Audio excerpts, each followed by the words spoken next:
Okay, let's dive in. Imagine this. A traditional food. It's kind of losing ground in its own home country. Mm-hmm. But then, through some pretty clever innovation, it gets positioned to maybe help with global health That's problems. a great hook. And that's exactly the story we're exploring today, pulled directly from that audio excerpt you sent over. Yeah, so our mission really is just to unpack what this source tells us about konjac Right. What's changing, what new products are emerging, the tech behind it, the health claims. and where it's heading globally, but only based on what's in this specific piece of audio. Exactly. Sticking strictly to the source material. Okay, so first off, the source. Yeah. It sets up konjac as having some baseline good qualities, right? What does it say there? Well, yeah, the starting point is pretty clear. It's presented as, naturally healthy. Naturally healthy how? Specifically, really low in calories, very high in dietary fiber.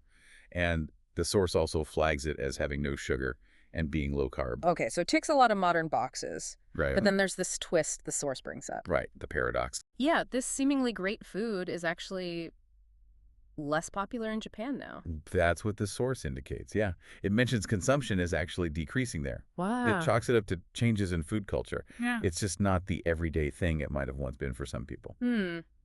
Which leads us to the company involved. Their goal, according to the source, is what exactly? Well, they want to take this healthy ingredient, low calorie, high fiber, all that, and make it something people really can eat daily. Make it accessible for everyday life. And to do that, they obviously had to develop some specific products. Source gets into that. Right. Can't just be the traditional forms, maybe. So what did they come up with? It names two key ones, shirataki noodles and shirataki rice. Okay, noodles and rice. Makes sense. And their purpose seems pretty straightforward from the audio. They're meant to be used instead of regular noodles and rice. Alternatives, basically. Like direct substitutes. Exactly. Made from konjac. And there was another point mentioned, something about additives. Ah, yeah.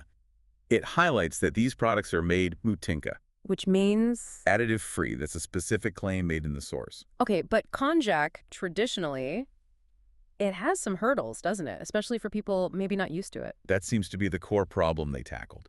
The source is quite direct about the downsides. Yeah, what did it say held konjac back? Especially like in Western countries. It points to two main things. First, a unique smell that people often don't like. Okay. And second, this texture it describes as punyu punyu. Punyu punyu. Yeah, which apparently means sort of bouncy or squishy, not always a desired texture outside of certain contexts. Right, I can see how that might be a barrier. So the breakthrough the source talks about, what was it? It focuses on a specific drying technology, something the company developed just for konjac. A drying tech. And what did that achieve? Well, according to the source, the results were pretty dramatic. It claims it completely got rid of the smell. Completely. That's the claim. Yeah. And it also resulted in a very good texture. That's the quote.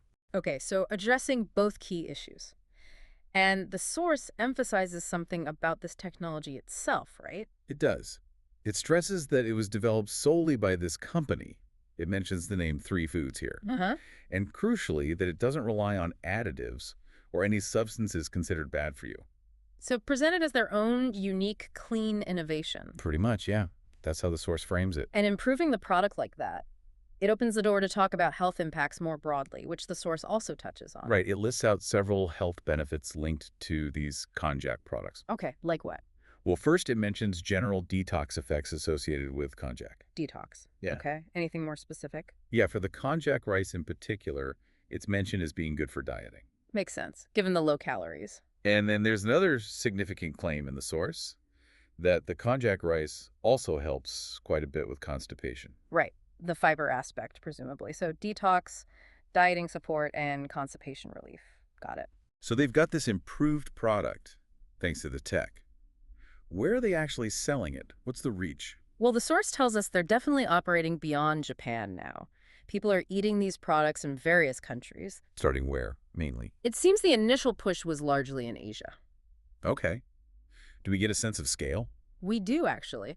The source mentions they're currently shipping about 200 tons a month worldwide. 200 tons. Yeah. Wow, that's substantial. Yeah, it's not a tiny operation, but they're looking further afield, too. The source is clear their plan involves expanding outside of Asia. And is there a reason given for that expansion focus? Yes. It connects it directly to a global health trend mentioned in the source. Which is? They're specifically targeting countries where obesity is on the rise. It mentions India and also what it calls so-called non-developed countries. Ah, positioning it as a healthy option in places facing that particular challenge. Exactly. It really comes back to that core idea mentioned in the source.